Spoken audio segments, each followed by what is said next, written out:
आज जो है सब्जेक्ट वर्ब एग्रीमेंट चैप्टर का लास्ट लेक्चर चल रहा है। तो लोगों ने पिछले 3 लेक्चर में बहुत सारे कंसेप्ट सीखे और समझे भी। तो और कुछ और नए कंसेप्ट सीखते हैं और इस चैप्टर को कंप्लीट करते हैं। चलिए स्टार्ट करते हैं। हमने लिखा है कि many a tree do not bear fruits. Many a tree do not bear fruit. उसके बाद हमने लिखा है, यहाँ लिखा है मैनी ट्री। डिफरेंस क्या है? यहाँ हमने लिखा है फर्स्ट सेंटेंस में मैनी अ, दूसरे सेंटेंस में हमने लिखा है मैनी। यही डिफरेंस है। तो ये दोनों है क्या? अब देखिए कि ये भी नाउन के पहले लिखा गया है, नाउन के पहले ये भी लिखा गया है। तो कुल मिला के जो दोनों है, नाउन के साथ जो वर्ड लिखे जाते हैं वो क्या होते हैं? डिटर्मिनर होते हैं। कोई प्रीपोजिशन था नहीं, तो ये दोनों जो है वो डिटर्मिनर होते हैं। क्या है? डिटर्मिनर। ये दोनों है डिटर्मिनर। ठीक। और ये क्या है? ये जो मैनी है ये रेफर करता है टोटल को। टोटल को रेफर करता है। क्या बोलेंगे? Refers total. और ये जो मैनी अ है ये डिस्ट्रीब्यूटिव केस का डिटर्मिनर है। Distributive determiner. तो ये जो मैनी अ है ये ठीक उसी प्रकार काम करता है जैसे ईच काम करता है। और ये मैनी उसी प्रकार फंक्शन करता है जैसे ऑल वर्ड फंक्शन करता है। जैसे ईच के बाद हमको क्या लिखना पड़ता है? सिंगुलर नाउन लिखना पड़ता है। यहाँ भी हमको मैनी अ के बाद कौन सा नाउन आएगा? Singular noun. जैसे ऑल के बाद अगर हम कोई काउंटेबल नाउन लिखें उसके क्या आता है? Plural noun. और मैनी हमेशा काउंटेबल नाउन के लिए यूज होता है। यहाँ प्लूरल नाउन आएगा। अब चूंकि हमारा जो सब्जेक्ट है, हमारा जो सब्जेक्ट अगर ये सब्जेक्ट की तरह काम कर रहा होगा, अगर ये सेंटेंस में सब्जेक्ट की तरह काम करेगा तो इसके बाद कौन सा वर्ब आएगा? Singular verb. अगर ये सब्जेक्ट की तरह काम करेगा तो कौन सा वर्ब आएगा? Plural verb. ये हम समझ गए कि मैनी अ जो है ये डिस्ट्रीब्यूटिव डिटरमिनेंट होता है। ये ईच की तरह ही फंक्शन करता है। इसके बाद जो नाउन होता है सिंगुलर होता है। और अगर ये किसकी तरफ फंक्शन करे?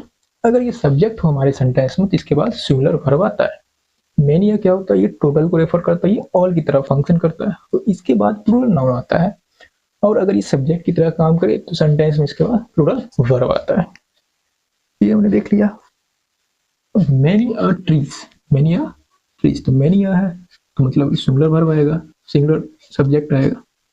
यहाँ क्या लिख देंगे? Many tree. Many a tree. अब चूंकि ये सिंगुलर है और यहाँ हमने वर्ब की कौन सी फॉर्म लिखी है? First form. लेकिन जो हमारा सब्जेक्ट है वो सिंगुलर है और सिंगुलर सब्जेक्ट के साथ एस या ई एस वाली फॉर्म लगती है। एस या ई एस वाली फॉर्म लगती है। ये क्या हो जाएगा? Does not. ये सेंटेंस हमारा सही हो गया। उसके बाद हम लिख रहे हैं many trees does not beer fruit. अब मैनी है तो मतलब ऐसा है, कौन सा नाउन आएगा? Plural noun. तो प्लूरल कर दिया। अगर नाउन प्लूरल है तो वर्ब भी प्लूरल होगा। मैं डू कर दिया। ठीक है, हमारा सेंटेंस सही हो गया। ठीक। तो यही इसका कॉन्सेप्ट था। अब एक सवाल है मेरी तरफ से। अब यहाँ हमने फ्रूट लिखा है लेकिन हमने फ्रूट्स काहे नहीं लिखा है? क्या many trees do not does not bear fruits? Fruit ही काहे लिखा? लेकिन फ्रूट तो कॉमन नाउन होता है। अगर ये कॉमन नाउन है, ये सिंगुलर है, इसके बाद हमने एन आर्टिकल क्यों नहीं लिखा? क्योंकि हमने नाउन पढ़ाया था। तो क्या है, हम बोल रहे हैं कि यहाँ कोई दिक्कत नहीं है, एन आर्टिकल भी नहीं लिखना तो भी सही है। तो हम इसी को थोड़ा समझते हैं।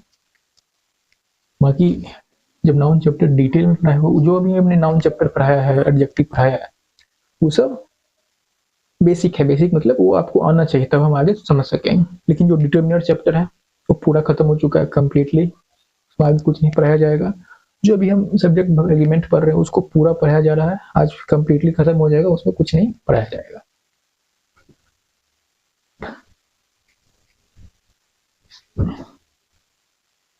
तो हमने लिखा है कि ये जो फ्रूट होता है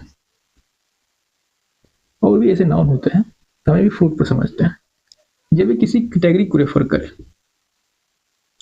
जब ये वर्ड किसी कैटेगरी को रेफर करता है, ये बिहेव करता है एज अनकाउंटेबल। ये बिहेव करता है एज अनकाउंटेबल नाउन। और जब ये किसी टाइप को वैरायटी करता है, टाइप या वैरायटीज को, जब ये किसी टाइप या वैरायटीज को रेफर करता है तो ये बिहेव करता है काउंटेबल नाउन। ये टाइप या वैरायटी से हमारा क्या मतलब है? पहले एक एग्जांपल देखते हैं। जैसे हम लिखे हैं कि I like fruit, I like fruit, इससे हमारा क्या मतलब है? इससे हमारा ये मतलब है कि हमें फ्रूट पसंद है। और कोई बोल सकता है I like milk, I like vegetables. यहाँ हम कैटेगरी की बात करें कि हमको क्या पसंद है क्या नहीं पसंद है। यहाँ हम नंबर नहीं बता रहे, हम बता रहे हैं कि हमको फ्रूट्स पसंद है, हमको सब्जी पसंद नहीं है, हमको चावल पसंद नहीं है, मिठाई पसंद नहीं है, हमको क्या पसंद, फ्रूट पसंद नहीं है। तो ये कैटेगरी को रेफर कर रहा है। लेकिन हम बोले कि दूसरा, the store sells many fruits, the store sells many fruits. ये क्या हो गया हमारा? ये हो गया हमारा टाइप। एक टाइप के फ्रूट नहीं बेचता है, मैनी फ्रूट बेचता है। मतलब केला भी हो सकता है, अनानास भी हो सकता है, एप्पल भी हो सकता है, कुछ भी होता है। यहाँ हम बात कर रहे हैं वैरायटी की, तो बहुत वैरायटी ऑफ फ्रूट बेचता है। तो यहाँ हम बात करें many trees does not beer fruit, मतलब वो जो फ्रूट है, फ्रूट नहीं बियर करता। बहुत सारे जो ट्री हैं वो फ्रूट नहीं बियर करते। हम यहाँ हम ये नहीं बता रहे हैं कि बनाना नहीं बियर करता है, ये मतलब कोई भी फ्रूट फ्रूट की कैटेगरी है, हम उसको रेफर कर रहे हैं। कोई जो ट्री है कोई फ्रूट बियर करता है, कोई ऐसा ट्री है जैसे बरगद पेड़ है, उसमें कोई फ्रूट नहीं होता है जिसको हम खा सकते हैं। बिच्छी होता है वो अलग बात है, बस उसमें फ्रूट नहीं होता है। जैसे पीपल का पेड़ है, उसमें कोई फ्रूट नहीं होता है, तो हम बता रहे हैं उसमें कोई फ्रूट नहीं होता। ये नहीं बता रहे हैं, हम उस पर कैटेगरी को रेफर कर रहे हैं, समझ गए? इसलिए हमने यहाँ वहाँ as a uncountable noun use हुआ, इसलिए हमें कैटेगरी हो गया। जैसे एक और एग्जाम्पल लिखे कि this house is made up of stone. ये हाउस किससे बना है? स्टोन से बना। यहाँ स्टोन जो है as a material noun use है। किस मटेरियल से बना है? स्टोन से बना है। इसलिए हम यही बोले कि the boy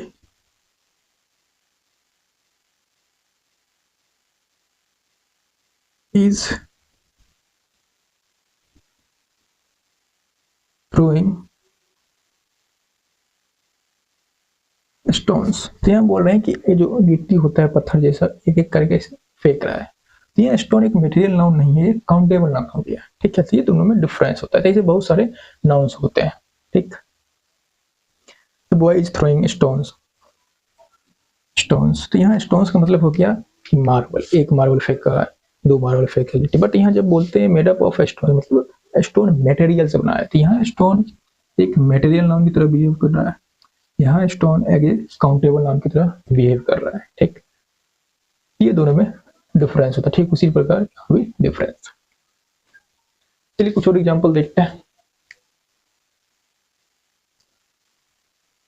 Many an employee in our organization has shown interest in leading the news project. After many unsuccessful attempts, the scientist finally succeeded in his experiments. लिखा है many an employee, many an employee in our organization has shown interest in the leading news, the leading interest in leading the new project। ठीक, में ये लिखा है कि जो many employ है in our organisation has shown interest in leading the new project, new project को आगे करने में, आगे बढ़ाने में बहुत इंटरेस्ट दिखा रहे हैं। तो हमें लिखा है कि मैनी अ। ठीक, उसके बाद हमें लिखा है एम्प्लॉयज। तो मैनी अ है, उसके बाद क्या आना चाहिए? एम्प्लॉय आना चाहिए। दूसरा, अगर हम ये सोचे कि यहाँ हैज लिखा है, इसको हम ऐसे भी सही कर सकते हैं। मान लो हम क्या करते हैं, हैव लिख दें और ये एन हटा दें, तो भी सही हो जाएगा, तो भी सही हो जाएगा। तो हमको क्या करना पड़ेगा? दो जगह सही करना पड़ेगा। तो हम इसको ऐसे भी सही कर सकते हैं, और लेकिन मान लो हमारे सेंटेंस में ऐसा लिखा होता है, एन हैज है, मान लो इसका दे दिया कि ये ए पार्ट है, इसको बी पार्ट है, ये सी पार्ट है। देखिए हमको ऐसे दिया है पार्ट पार्ट वर्क के दिया है कि एक पार्ट में हमको करेक्शन करना है, ऐसे ऐसे करके दे दिया। ऐसे ही एक डी पार्ट दिया, नो एरर। तो तब हम कैसे सही करेंगे? अब तो हमको एक ही पार्ट में सही करना पड़ेगा। मतलब अगर हम बोलेंगे इसको हम हैव बना देते हैं एम्प्लॉय के अनुसार, चूंकि यहाँ प्रोडक्ट लिखा है तो इसको हैव बना देते हैं। जब हम इसको अगर हैव बनाते हैं, इस एन को भी हटाना पड़ेगा, मतलब हम दो करेक्शन तो नहीं कर सकते। तो हमारे पास एक ही ऑप्शन बचेगा कि ये जो हमें एम्प्लॉय लिखा है, ये जो हमें एम्प्लॉय लिखा है, इसको क्या कर दें, एम्प्लॉय कर दें, ये सही हो जाएगा। हम वैसे भी सही कर सकते थे, इसको हैव कर दें और एन को हटा दें। बट ये इसे कैटेगरी में दिया हो, पार्ट वाइज दिया हो और एक ही पार्ट में सही करना होता है, तो इसमें ये करना पड़ेगा। ठीक, उसके बाद लिखा after many unsuccessful attempts the scientist finally succeeded in his experiment. After many unsuccessful attempts, scientists finally succeed in his experiments. हमने क्या लिखा है, many. many लिखा है तो इसके बाद क्या आना चाहिए, प्लूरल नाउन, और यहाँ प्लूरल नाउन लिखा हुआ है, तो ये सेंटेंस हमारा सही है। ठीक, तो यहाँ एस नहीं लिखा होता तो ये सेंटेंस गलत हो जाता और इसको यहाँ एस लिखना पड़ता, तो ये सेंटेंस हमारा सही हो गया। ठीक,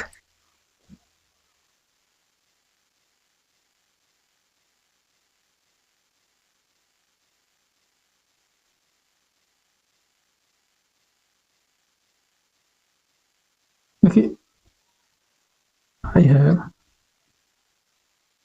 spent many a day here, और दूसरा हमने लिखा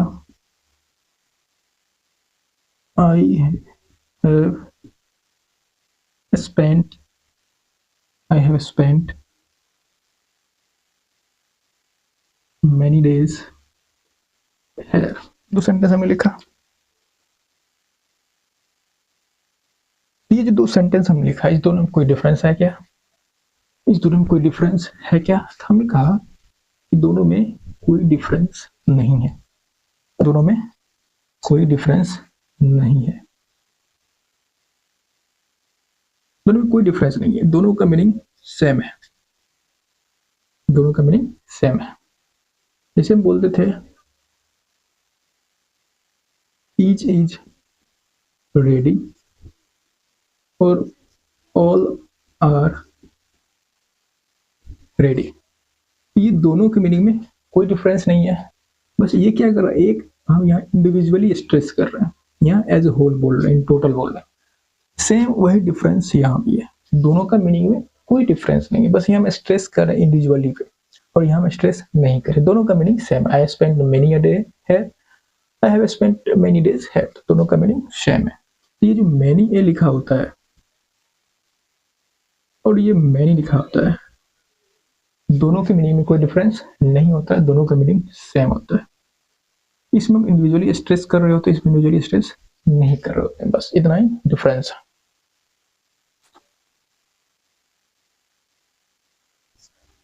यहाँ में फिर से सेंटेंस लिखा है कि a variety of these flowers is used for curing amnesia. दूसरा सेंटेंस हमें लिखा है a variety of flowers are found in this valley. तीसरा लिखा है the variety of flowers in this market are very limited. तो हमारा सब्जेक्ट क्या है, हम क्या बोल रहे हैं, a variety of these flower is used for curing amnesia. तो क्या यूज किया जाता है अनेसिया क्योर करने के लिए, इस फ्लावर को यूज किया जा रहा है या इस फ्लावर के वैरायटी को यूज किया जा रहा है। तो इस सेंटेंस को पढ़ने से हमको ये पता चलता है कि हम बात कर रहे हैं कि इस फ्लावर की वैरायटी को यूज किया जा रहा है, इस फ्लावर को यूज नहीं किया जा रहा। मतलब यहाँ हमारा जो सब्जेक्ट है वो वैरायटी है, क्या है, वैरायटी है। दूसरा इस सेंटेंस को पढ़े, हमारा सब्जेक्ट क्या होगा यहाँ, वैरायटी, क्योंकि जो सेंटेंस है उसका जब हम प्रेडिकेट कर रहे हैं तो उससे ये पता चल रहा है हम फ्लावर की बात नहीं कर रहे, हम बात कर रहे हैं वैरायटी, इसकी वैरायटी की, इस फ्लावर की वैरायटी। तो a variety is used for curing amnesia, किसकी वैरायटी, तो इस फ्लावर की वैरायटी। इसको पढ़ें, a variety of flowers are found in this valley, a variety of flowers are found in this valley. तो वैली, अब कहीं गए पहाड़ी में घूमने गए, जो वैली था, तो वैली में क्या पाया जाता है, वैरायटी पाया जाता है कि फ्लावर पाया जाता है। तो इस कॉन्टेक्स्ट को पता चल रहा है कि जो वैली है, जहाँ मान लो कि कहीं बगीचा है तो वहाँ क्या पाया जाता है, वैरायटी की फ्लावर, तो वहाँ पाया जाता है फ्लावर, ना कि वैरायटी। वहाँ क्या पाया जाता है, फ्लावर। तो इस कॉन्टेक्स्ट को पढ़ने से हमको पता चल रहा है कि हम यहाँ बात कर रहे हैं फ्लावर की, यहाँ हम बात कर रहे हैं फ्लावर की, यहाँ फ्लावर हमारा सब्जेक्ट है, ठीक। The variety of flowers in this market are very limited। तो लिमिटेड क्या है मार्केट में, फ्लावर लिमिटेड है या वैरायटी। हमको पता चलता है कि हम वैरायटी की बात कर रहे हैं, हम वैरायटी की, फ्लावर तो बहुत सा है बट उसका वैरायटी लिमिटेड है। हमारा सब्जेक्ट क्या है, हमारा सब्जेक्ट है द वैरायटी। तो हमने ये कहा कि जो वैरायटी ऑफ है और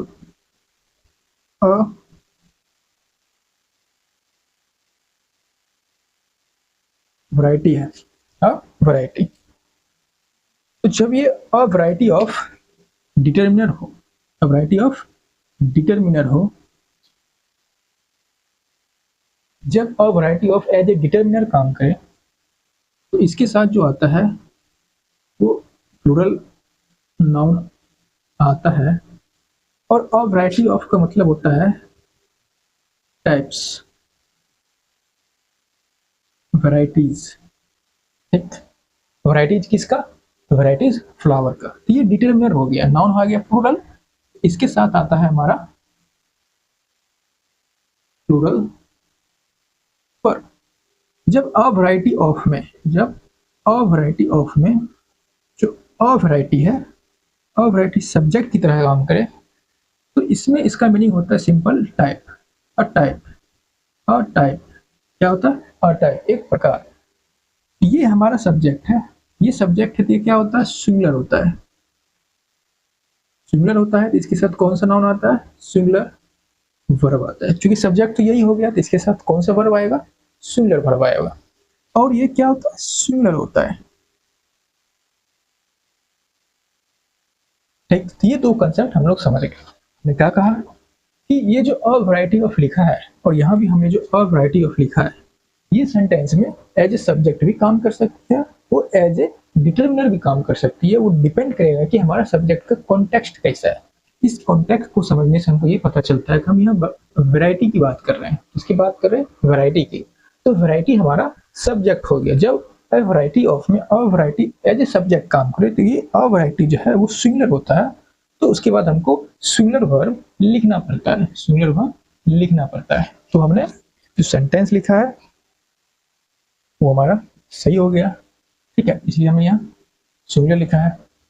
अ वैरायटी ऑफ फ्लावर्स, तो यहाँ हम किसकी बात कर रहे हैं, हम यहाँ बात कर रहे हैं अ वैरायटी ऑफ फ्लावर्स की, फ्लावर्स के प्रकार की नहीं बात कर हम। तो इसको पढ़ने से हम पता चलता है आर फाउंडेड इन वैली। तो वैली में क्या पाया जाता है, वैरायटी पाया जाता है कि फ्लावर्स। हमको पता चलता है कि हम बात कर रहे हैं फ्लावर्स की। ये क्या हो गया, डिटर्मिनर है, जिसका मतलब क्या हो गया, varieties.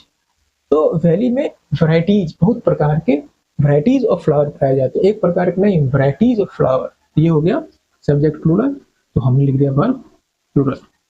The variety of flower in this market are very limited. The variety, the लिख दिया, इसका मतलब अगर हम किसी के साथ द लिख रहे हैं तो इन जनरली ये समझ लेना हमारा जो सब्जेक्ट होगा वैरायटी ही होगा। जैसे द नंबर में सब्जेक्ट क्या होता था, नंबर होता था। अब ये वैरायटी जो हमने लिखा है ये सिंगुलर है, ये सिंगुलर हो गया। और इसके साथ जो हमारा नाउन आएगा वो क्या आएगा, सॉरी जो वर्ब आएगा वो क्या आएगा, सिंगुलर आएगा, ठीक। तो ऊपर हम मिटा रहे हैं। हमने क्या कहा कि जो द वैरायटी है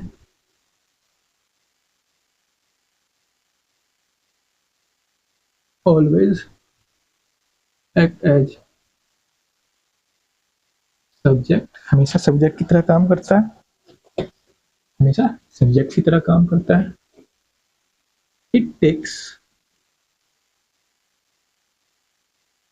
सिंगुलर वर्ब, ये हमेशा सिंगुलर वर्ब लेता है। बट अ वैरायटी ऑफ, और अ जो है वो कभी डिटर्मिनर की तरह भी काम कर सकता है और सब्जेक्ट की तरह भी काम कर सकता है। उसके लिए हमको कॉन्टेक्स्ट देखना पड़ेगा। तो जिस समय ये एज ए सब्जेक्ट काम कर रहा होगा सिंगुलर वर्ब लेगा, बट जब जिस समय ये एज ए डिटर्मिनर काम कर रहा होगा, तो इसके साथ जो नाउन आएगा वो क्या होगा, प्लूरल होगा। इसके साथ हम क्या वर्ब लिखेंगे, प्लूरल वर्ब लिखेंगे जब ये एज ए सब्जेक्ट काम कर रहा होगा। ठीक,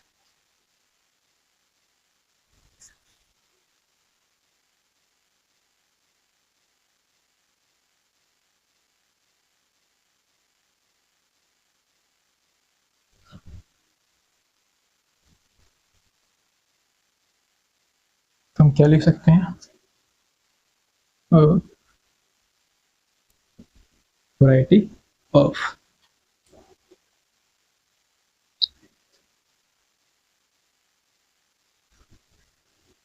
यहाँ क्या लिखते हैं, कैन बी सब्जेक्ट और डिटरमिनर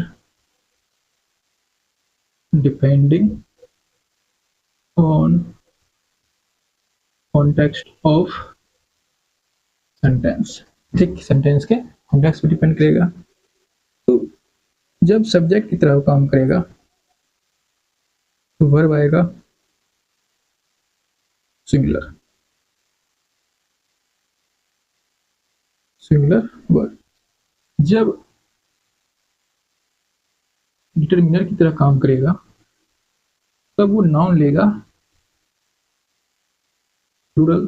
चूंकि नाउन प्लूरल आया है और इस सब्जेक्ट की तरह काम करेगा तो वर्ब आएगा हमारा प्लूरल। ये हमको ध्यान रखना है। ठीक,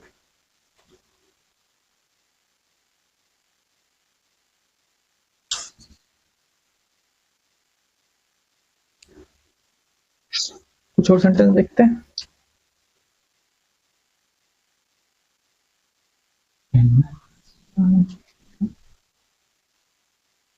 हमने लिखा कि a large variety of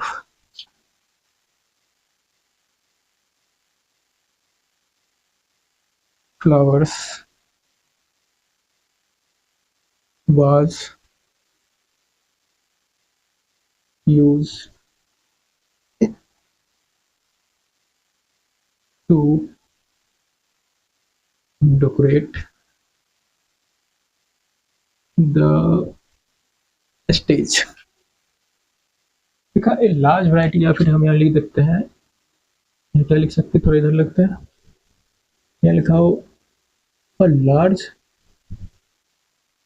या फिर अ वाइड, लिखा हो अ लार्ज वैरायटी या a wide variety of flowers used to decorate the stage. इसमें क्या होगा, इसमें क्या होगा, इसको मिटा रहे हैं। तो इसका ये कंसेप्ट है कि अगर हम ये लिखें अ लार्ज वैरायटी ऑफ, या हम ये लिखें अ वाइड वैरायटी ऑफ, ये दोनों जो है, ये दोनों जो है क्या होता है, always acts as determiner and it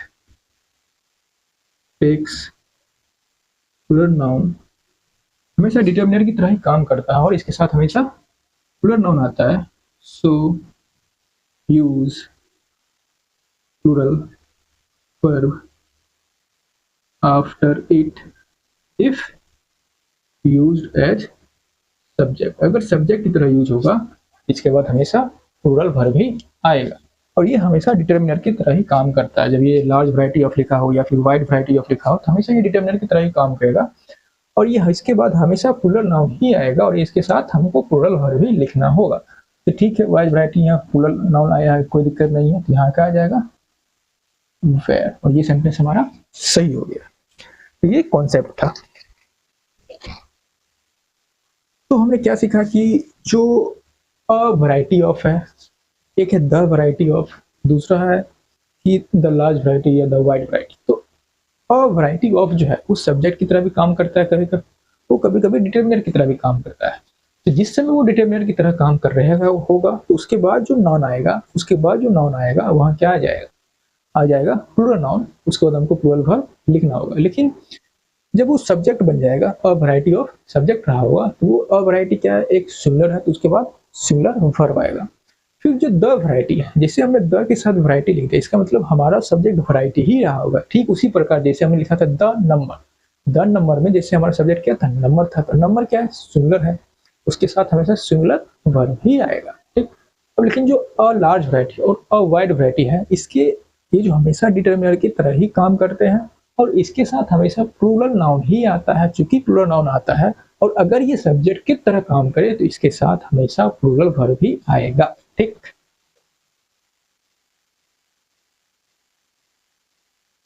A large variety of programs has been founded by the foundation. The variety of dishes on the menu was really colossal. Colossal. Really colossal. सब हम सही लिख देते हैं, गलत हो जाता है। Really closure.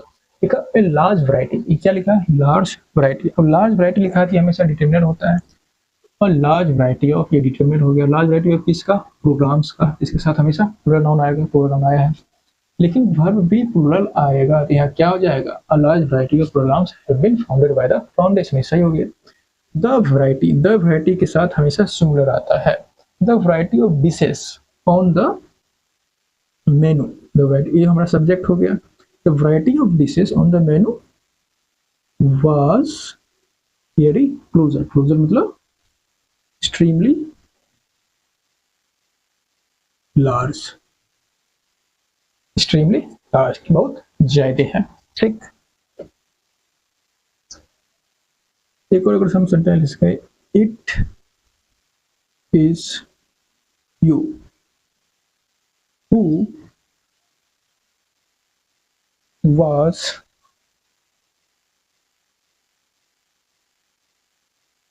always with me। फिर हमने एक सेंटेंस लिखा, इसका एक अलग कंसेप्ट है। जैसे कंसेप्ट हम लोग समझ गए, ये लार्ज वैरायटी हमेशा डिटरमिनर होता है, इसके साथ हमेशा प्लूरल नाउन आता है। अगर प्लूरल नाउन आया जो कि सब्जेक्ट होता है, तो सब प्लूरल वर्ब आएगा। द वैरायटी में हमारा वैरायटी सब्जेक्ट होता है, जो कि सिंगुलर होता है। अगर ये सिंगुलर है और ये एज सब्जेक्ट काम कर रहा होगा, इसके साथ हमेशा सिंगुलर वर्ब आएगा। क्लोजर मतलब होता है एक्सट्रीमली लार्ज, ये हम लोग समझ गए। अब एक नया कंसेप्ट आता है कि इट, इसको हम पहले भी पढ़ चुके हैं, फिर से इसमें भी पढ़ रहे हैं। It is you who was always me. It is you,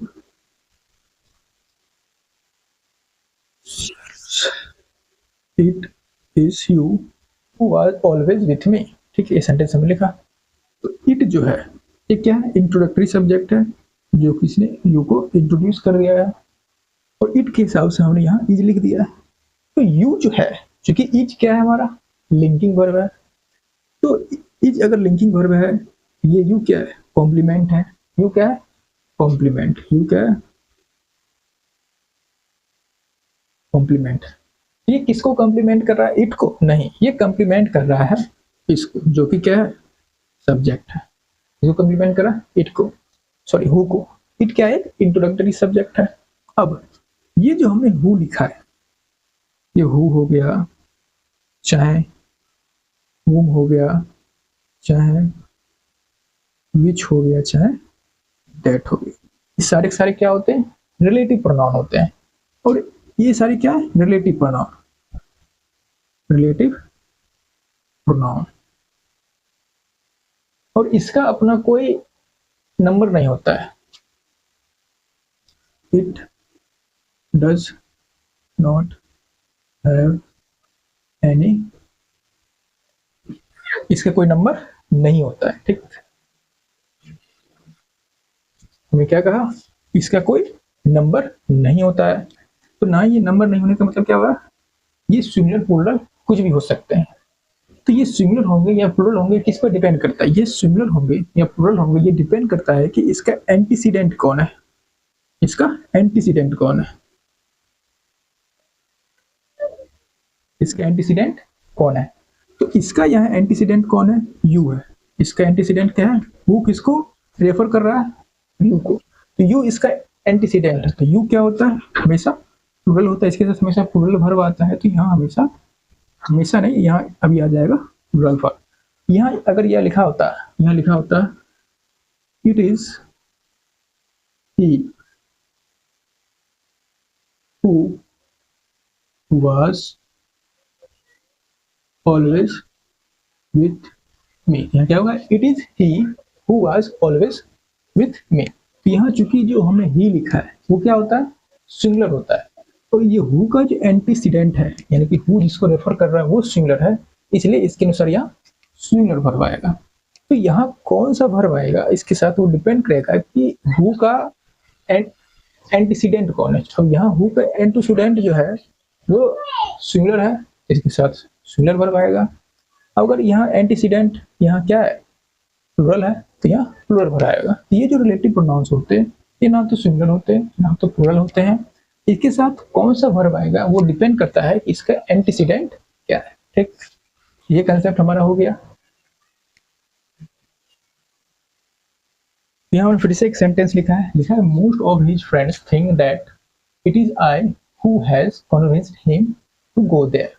हमने क्या कहा, ये जो हु होता है एक रिलेटिव प्रोनाउन होता है, और इसके अनुसार सब्जेक्ट, सो इसके अनुसार वर्ब नहीं आता। इसके यहाँ जो हमने वर्ब लिखा है तो इसके अनुसार वर्ब नहीं आता, वर्ब आता है किसके अनुसार, कि इस हु का एंटीसीडेंट कौन है। इस हु का एंटीसीडेंट कौन है, ये आई है, तो इस हु का एंटीसीडेंट आई है, और उसके साथ कौन सा वर्ब यूज होता है, हैव यूज होता है, कि हमको क्या लिखना पड़ेगा, हैव। हमने क्या कहा, मैं समझा। तो इसमें क्या कंसेप्ट है, जो हु है, हु जो रिलेटिव प्रोनाउन है वो हमेशा सब्जेक्ट की तरह काम करता है। होम क्या है,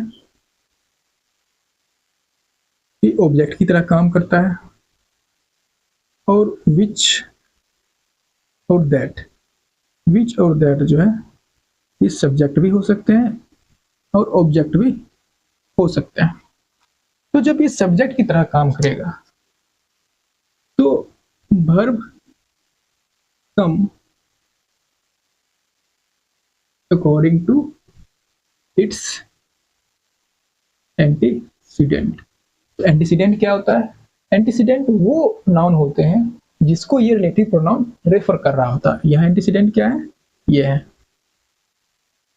आई, इसका हु का एंटीसीडेंट कौन है, आई है, क्योंकि हु किसको रेफर कर रहा है, आई को कर रहा है।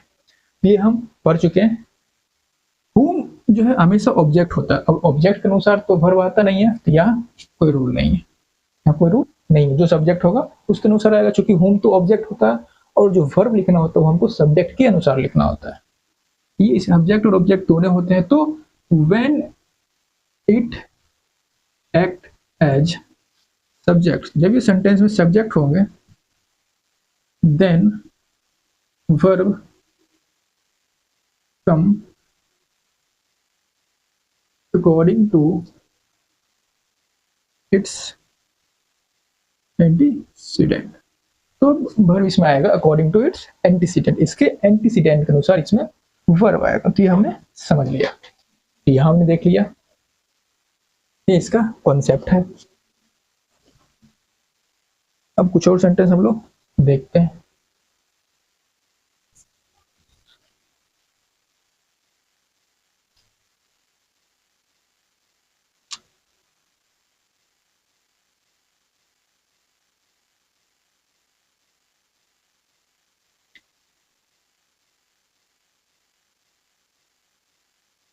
It is I who was, who is responsible for it.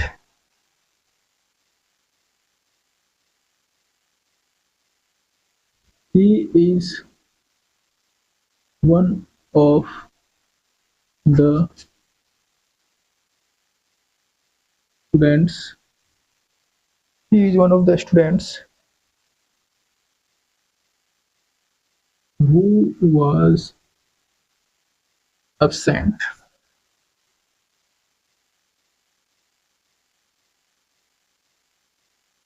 समझा रहे हैं।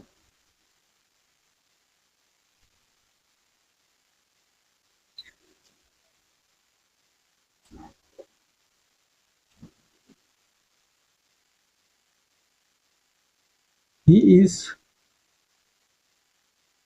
only one of the students who was absent.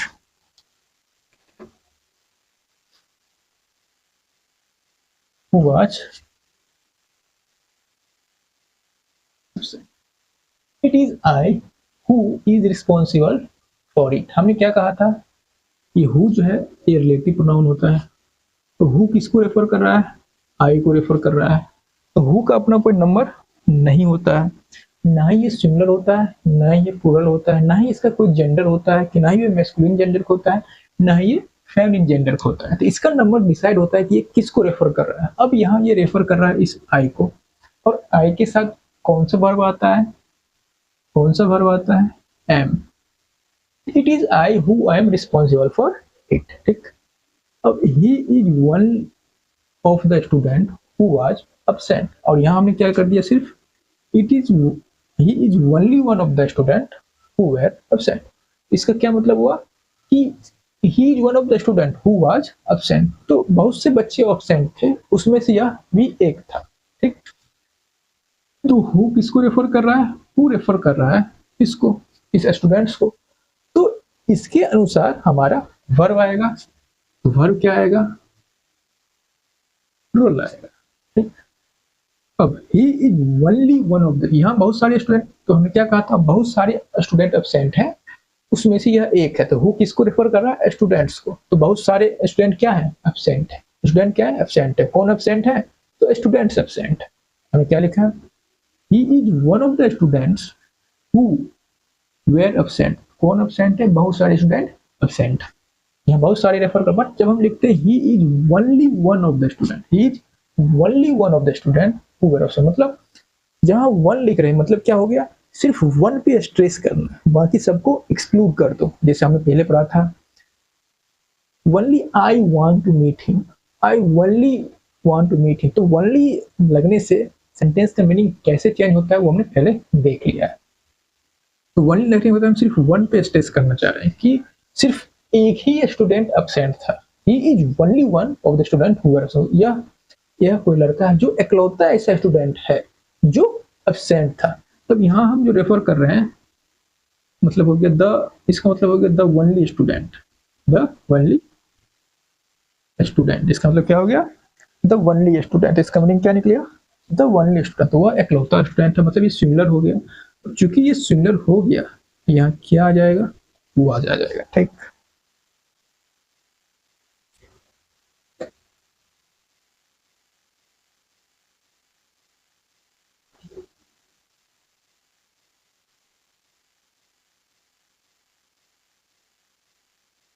तो यहाँ हमने एक सेंटेंस लिखा है कि Mohan is only one of the candidates that have qualified examination. ठीक, तो यहाँ कंसेप्ट क्या पढ़ना है हमको, only one of the candidates, only one of the candidates. Only मतलब वो है एक इकलौता कैंडिडेट, उसका छोड़कर कोई और पास नहीं किया, मतलब यहाँ जिसको हम रेफर कर रहे हैं वो क्या है, सिंगुलर है। और दैट क्या कर रहा है, दैट का इंसिडेंट क्या है, यही जो सिंगुलर है, यही जो सिंगुलर है।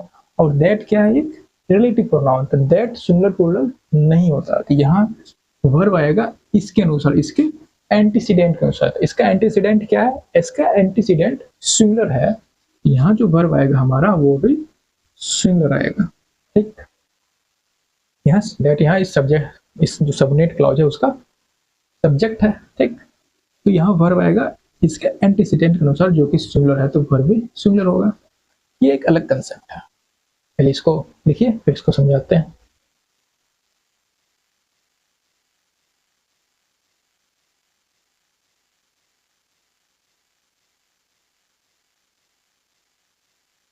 तो हमने क्या पढ़ लिया कि जो हमारा हु है, होम है, विच है, दैट है। अगर होम तो हमेशा ऑब्जेक्ट होता है, उसके बारे में तो सोचना ही नहीं, बट जब ये हु एज ए सब्जेक्ट काम कर रहा हो, जब कोई रिलेटिव प्रोनाउन हो और वो सब्जेक्ट होगा ही, अगर रिलेटिव प्रोनाउन है तो वो सब्जेक्ट की तरह ही काम कर रहा होगा।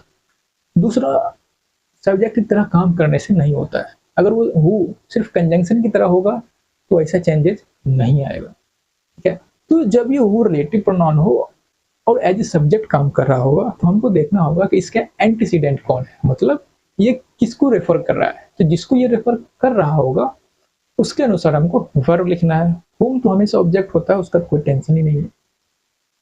तो हुम हमेशा ऑब्जेक्ट होता है, तो जो सब्जेक्ट रहा होगा उस सेंटेंस का उसके अनुसार वर्ब आएगा। अब विच और दैट जो है ऑब्जेक्ट भी होता है और सब्जेक्ट भी होता है, लेकिन जब वो एज ए सब्जेक्ट काम कर रहा होगा सेंटेंस में और वो रिलेटिव प्रोनाउन होता है, तो उसका जो एंटीसीडेंट है, जब वो एज ए सब्जेक्ट काम कर रहा होगा अपने सबऑर्डिनेट क्लॉज में, तो उस समय उसका जो एंटीसीडेंट होगा वो क्या है? सिंगुलर है तो सिंगुलर वर्ब आएगा, प्लूरल है तो प्लूरल वर्ब आएगा। जैसे हमने एग्जांपल में देखा था कि it is I who is completely responsible for it नहीं होता, it is I who am completely responsible for it। चूंकि who का जो एंटीसीडेंट था वो क्या था? I था, इसलिए वहां am आएगा। ठीक,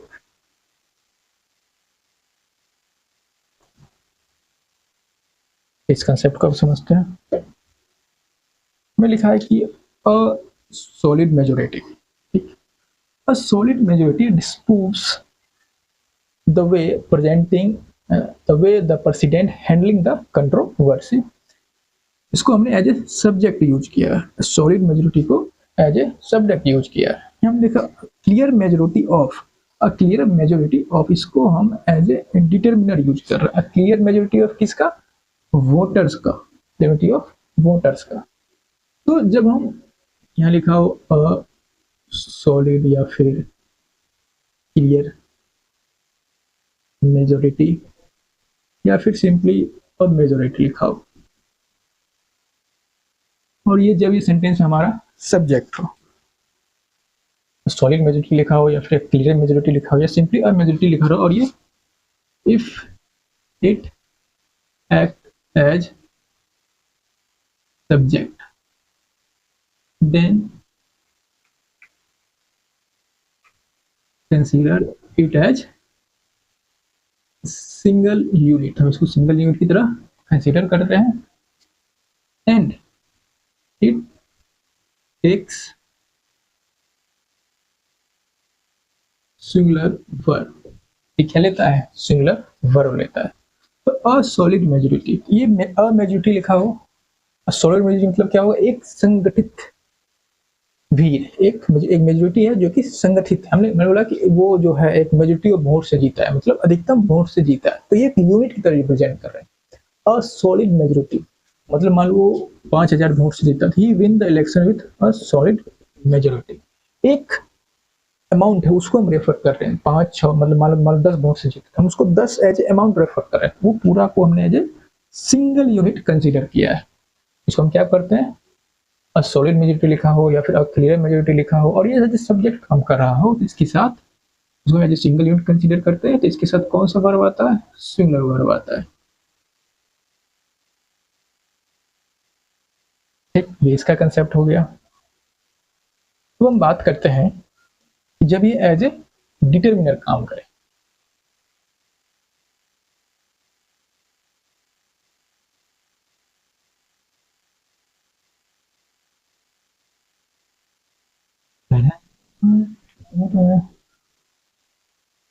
इसको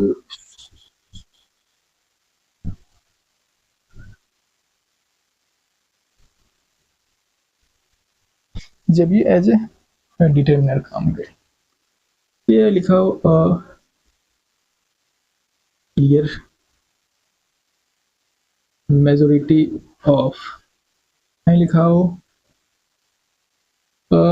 मेजोरिटी ऑफ, चाहे लिखा हो सॉलिड मेजोरिटी ऑफ। जब ये एज ए डिटरमिनर काम करेगा तो इसके बाद जो नाउन आएगा वो क्या आएगा? प्लूरल नाउन, और इसके साथ जो वर्ब आएगा वो क्या आएगा? Plural verb. जब ऐसा लिखा होगा, जब ये एज ए डिटरमिनर काम कर रहा होगा तो इसके बाद हमारा क्या आएगा? Solid majority of direct noun आएगा। लेकिन जब ये एज ए सब्जेक्ट काम कर रहा होगा, जैसे पिछले सेंटेंस में देखा कि अ मेजोरिटी ऑफ वोट्स, तो डायरेक्ट सब्जेक्ट है, उसके बाद डायरेक्ट क्या होगा? वर्ब होगा। इसमें क्या होगा? ये एज ए सब्जेक्ट काम कर रहा है, यहाँ डायरेक्ट क्या होगा? इसके बाद डायरेक्ट वर्ब आएगा, सिमिलर। ये तो आप लिख लिए होंगे, इसको हम मिटा रहे हैं। यहाँ आएगा डायरेक्ट, ये हो गया हमारा हमारा सब्जेक्ट, और इसके बाद यहाँ आ जाएगा वर्ब। कौन सा वर्ब? सिमिलर वर्ब, जो कि हमने सेंटेंस में देख लिया। तो इसके साथ कौन सा वर्ब आता है? प्लूरल। प्लूरल वर्ब लिखा गया है। ये प्लूरल वर्ब है, वही हमारा सब्जेक्ट होता है। अब ये सब्जेक्ट है, इसके साथ कौन सा वर्ब आएगा? Plural verb. ये इसका सही आंसर हो गया। A clear majority of voters were in favour of motion. इस हवा में, इस गति में, इस क्या बोल रहे हैं, इस मोशन मतलब बोलते हैं इस, क्या बोल रहे हैं, कोई कानून पास हुआ होगा, कुछ पास हुआ होगा, तो इसके पक्ष में सभी लोग हैं। तो हो गया इस मोशन में सभी लोग, क्लियर मेजॉरिटी ऑफ वोटर्स, इसमें कोई समर्थन में कोई बिल पास हुआ होगा, चाहे कुछ है, जैसे यूजीसी है, यूजीसी लागू हुआ था, हम बोल सकते हैं clear majority of voters were not in favour of this motion, इसे बोल सकते हैं। ये हो गया। तो अब majority of, clear majority of, इसका हमने कंसेप्ट देख लिया। अब एक और शब्द आता है, the majority of. The majority of, ये हमेशा एज ए सब्जेक्ट ही काम करता है। जैसे द वैरायटी था, जैसे द नंबर था, तो ये हमेशा सब्जेक्ट काम करेगा, इसे काम करेगा एज ए सब्जेक्ट। ये इसके बाद अगर सिंगुलर नाउन है, सिंगुलर नाउन है, तो इसके बाद वर्ब आएगा। क्या वर्ब आएगा? Singular verb if it refers, इसको अनकाउंटेबल नाउन, और इसके साथ आएगा plural verb if it refers countable noun. तो ये जो द मेजॉरिटी ऑफ हमने लिखा है, इसके साथ सिंगुलर वर्ब भी आ सकता है और प्लूरल वर्ब भी आ सकता है। वो डिपेंड करेगा ये किसको रेफर कर रहा है। अगर ये काउंटेबल नाउन को रेफर कर रहा होगा तो द मेजॉरिटी ऑफ के साथ सिंगुलर वर्ब आएगा। अगर ये काउंटेबल को रेफर कर रहा होगा तो प्लूरल वर्ब आएगा। जैसे द मेजॉरिटी डैश आर या is against this policy. The majority dash against this policy. तो हम बात करें द मेजोरिटी कौन है, जो द मेजोरिटी हम जिसको बात कर रहे हैं, तो मेजोरिटी कौन है? मेजोरिटी पीपल है। तो पीपल ही होता है जो पॉलिसी के अगेंस्ट होता है। हम जिसकी बात कर रहे हैं वो काउंटेबल नाउन है। ये क्या हो जाएगा? आर हो जाएगा। तो द मेजोरिटी के साथ वर्ड आएगा या सिंगुलर आएगा, वो डिपेंड करेगा कि वो हम किस नाउन को रेफर कर रहे हैं। काउंटेबल तो सिंगुलर, अनकाउंटेबल तो प्लूरल। ठीक,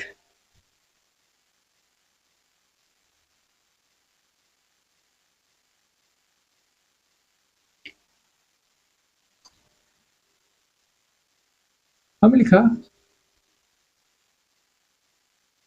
certain boy is missing।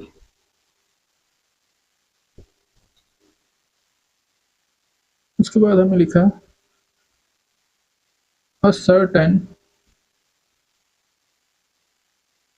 boys were missing। ये एक अलग कंसेप्ट है।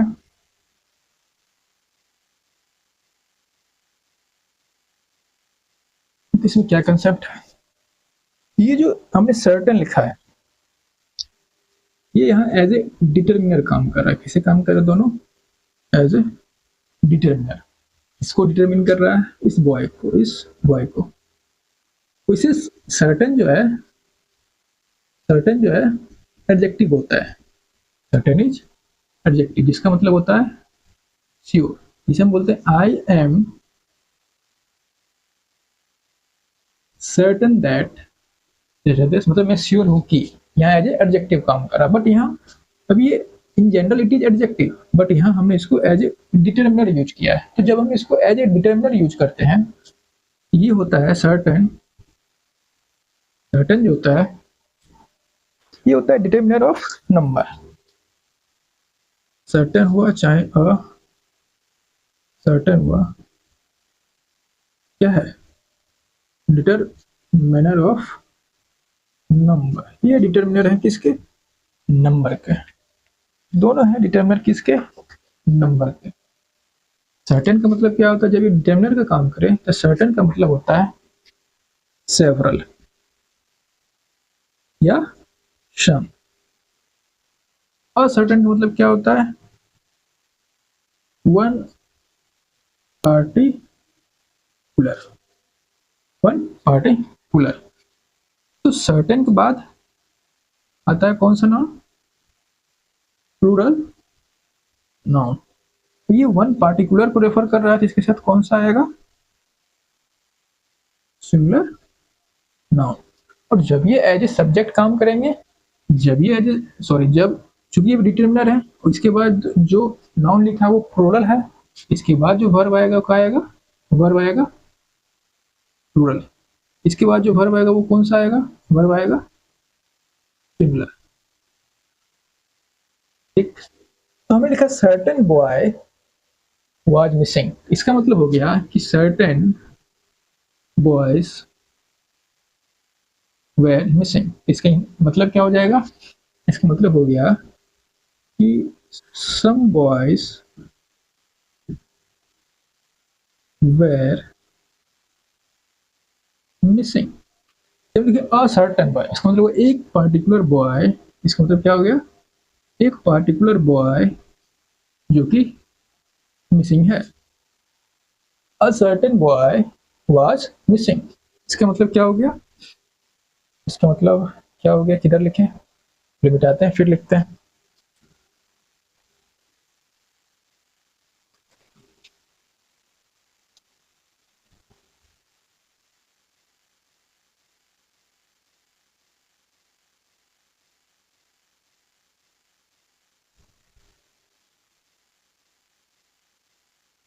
तो इसका मतलब हो गया, इसका मतलब इसको ए मान लेते हैं, इसको हम बी मान लेते हैं। जो बी लिखा है इसका मतलब हो गया कि one particular boy, boy was missing. तो दोनों का डिफरेंट मतलब, हमने क्या कहा, जो सर्टेन है और असर्टेन है वैसे तो ये एडजेक्टिव होते हैं जनरली, जिसका मतलब होता है श्योर। बट जब ये एज ए डिटरमिनर काम करते हैं तो ये डिटरमिनर ऑफ क्या होते हैं, नंबर, जो कि किसका रिप्लाई होते हैं, हाउ मेनी का। तो सर्टेन मतलब होता है सेवरल, या फिर हम बोल सकते हैं सम।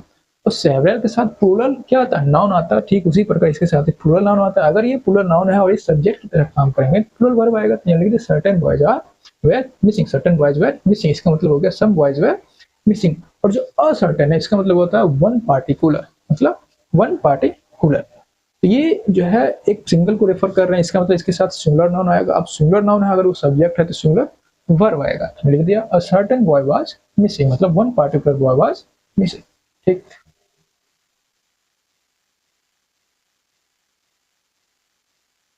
a decoder is required for a certain television program, a certain television program, a certain मतलब one particular television program। तो मान लो एक पार्टिकुलर टेलीविजन प्रोग्राम है और उसके लिए हमको एक डिकोडर चाहिए। अगर हम उसको देखना चाहते हैं तो हमको अलग से एक डिकोडर खरीदना होगा। तो क्या आप खरीदोगे, नहीं खरीदोगे। बहुत सारे प्रोग्राम होगा, आप उसको देखोगे, उसके लिए आप फालतू का पैसा क्यों लगाए। मगर मान लो एक पार्टिकुलर प्रोग्राम है, उसी को देखने के लिए हमको एक डिकोडर चाहिए, तो कोई नहीं खरीदेगा, जो कंज्यूमर है उसको छोड़ देगा। बट और ना ही कोई ऐसा कंपनी होगा, ना ही कोई ऐसा टेलीविजन कंपनी होगा, चाहे कोई प्रोड्यूसर होगा जो ऐसा प्रोग्राम बनाएगा जिसको देखने के लिए क्या चाहिए होगा, डिकोडर चाहिए होगा।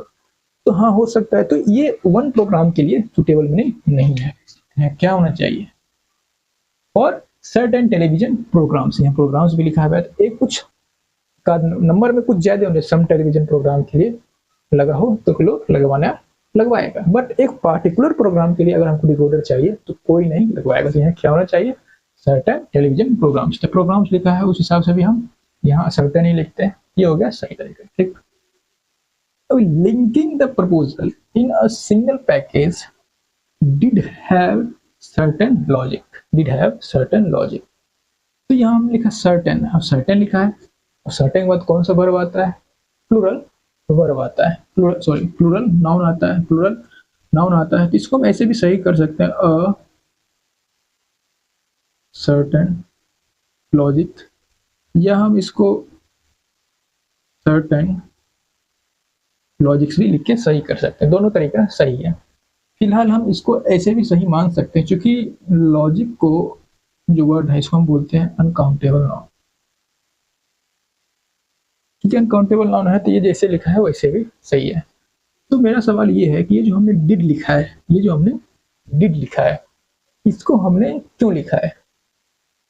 तो इसका आंसर ये है कि ये जो हमने डिड लिखा है इसको हम स्ट्रेस करने के लिए लिखा है। जैसे हम बोलते हैं आई कंप्लीटेड माय टास्क, ठीक। ये क्या हो गया, सिंपल पास्ट टेंस है, पास्ट इंडेफिनिट है, लेकिन हम इस बात को स्ट्रेस करना चाहते हैं, इस बात को स्ट्रेस करना चाहते हैं कि मैंने कंप्लीट कर लिया है। इसी को हम ऐसे लिखेंगे, I did complete my task, I did complete my task. ये जो डिड हमने लिखा है हैव से पहले, इस हैव को स्ट्रेस करने के लिए हमने लिखा है। बाकी ये डिड लिखा है जिसका मतलब है पास्ट इंडेफिनिट टेंस में, और इसको स्ट्रेस करने के लिए हमने डिड को पहले लिख दिया। जैसे हमने लिखा आई कंप्लीटेड माय टास्क, मतलब मैं अपना टास्क कंप्लीट कर चुका हूँ, बट इस कंप्लीट एक्शन को स्ट्रेस करने के लिए I did completed my task, मतलब हमने काम कर लिया है, स्ट्रेस करने के लिए लिखा है। और जब आपसे हम पहले भी डिस्कस कर चुके हैं कि जब हम डू डिड डज को as a helping verb use करते हैं तो उसके साथ वर्ब की सिंगुलर फॉर्म आती है, इसलिए हमने सिंगुलर फॉर्म लिख दिया, ठीक। ये हमने सीख लिया।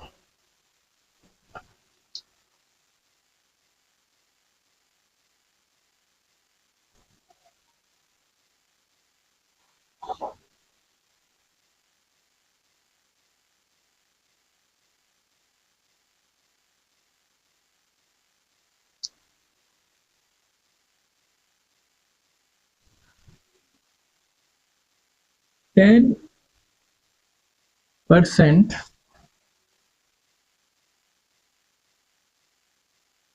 of the syllabus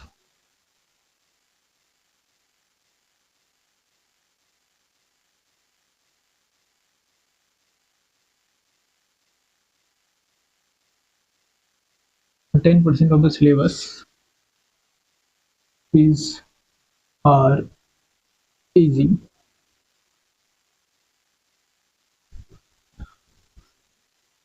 ,10% of the chapters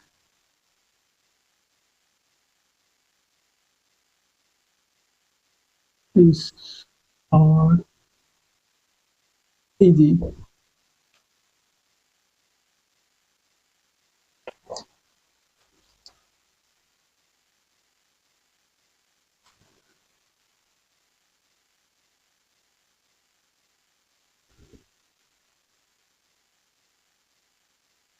The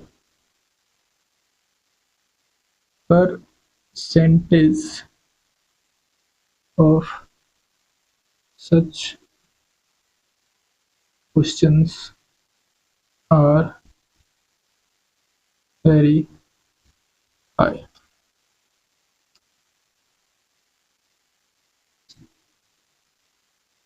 Is are very high.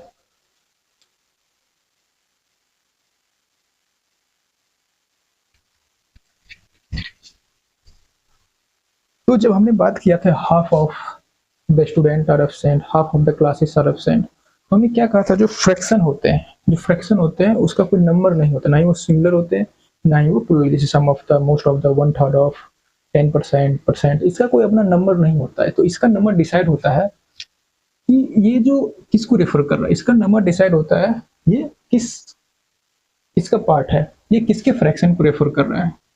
इसका नंबर हम सिंगुलर लेंगे या प्लूरल लेंगे, डिपेंड करेगा कि ये किसका फ्रैक्शन या फिर ये किसका पार्ट है। लिखा 10% of the syllabus is are easy. 10% किसको रेफर कर रहा है? इस सिलेबस। और सिलेबस क्या है? एक सिंगुलर है। सिलेबस का प्लूरल क्या होता है? Syllabi, SYLLLBI। हम पढ़ चुके हैं कब? जब नाउन चैप्टर पढ़े तब। ये हमारा जो लिखा है एक सिंगुलर, ये क्या है? सिंगुलर है। तो ये जो 10% लिखा है इसको भी सिंगुलर माना जाएगा और इसके लिए वर्ब क्या लिखा जाएगा? इज। यार गलत हो गया।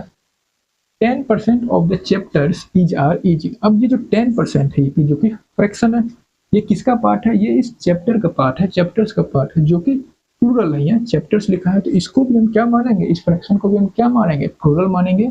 और इसके लिए जो वर्ब आएगा वो आर आएगा। ठीक, हमने क्या कहा? Most of the, half of the, lots of, a lot of, in addition of, a plenty of, ये सब जो वर्ड होते हैं ये फ्रैक्शन को रेफर करने वाले वर्ड होते हैं। इसका कोई अपना नंबर नहीं होता, इसका नंबर डिसाइड होता है ये किसके फ्रैक्शन, ये किसके पार्ट है। अगर जिसके ये पार्ट है वो सिंगुलर है तो इसको भी सिंगुलर ट्रीट करेंगे, या फिर जिसके ये फ्रैक्शन अगर वो प्लूरल है तो इसको भी प्लूरल की तरह ट्रीट करेंगे। लेकिन जो ये 10% हमें लिखा है, क्या लिखा है? 10%।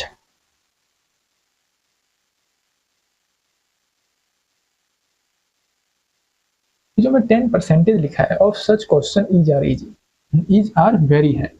तो the percentage of such question is are very है। तो ऐसे क्वेश्चन के जो परसेंटेज है वेरी है। वेरी हाई क्या है? क्वेश्चन वेरी हाई है या परसेंटेज वेरी हाई? हमको क्या पता लगता है कि हम बात कर रहे हैं परसेंटेज की, ना कि क्वेश्चन की। तो यहाँ हमारा जो सब्जेक्ट है वो क्या है? द परसेंटेज है। तो जैसे हमने देखा था कि जब the variety of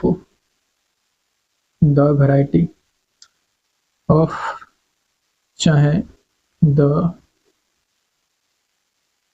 number of, चाहे ये है हमारा द परसेंटेज ऑफ, इस सारे के सारे एज ए सब्जेक्ट काम करते हैं और इसके साथ जो है हमारा सिंगुलर वर्ब आता है। ये ऑल एक्ट एज सब्जेक्ट। ठीक, हमारे पास क्या आ जाएगा? इच। तो ये जो हमारा सब्जेक्ट वर्ब एग्रीमेंट चैप्टर है वो यहीं फिनिश हो जाता है। और नेक्स्ट क्लास से, मतलब अगले क्लास से हम लोग स्टार्ट करने वाले हैं आर्टिकल्स, ए एंड द। उसके लिए तैयार रहिए। तब तक के लिए टाटा, बाय बाय। और जो भी लोग आर्टिकल्स पढ़ना चाहते हैं आप उनको भी ये वीडियो शेयर कीजिए ताकि वो भी सीख सके। ठीक।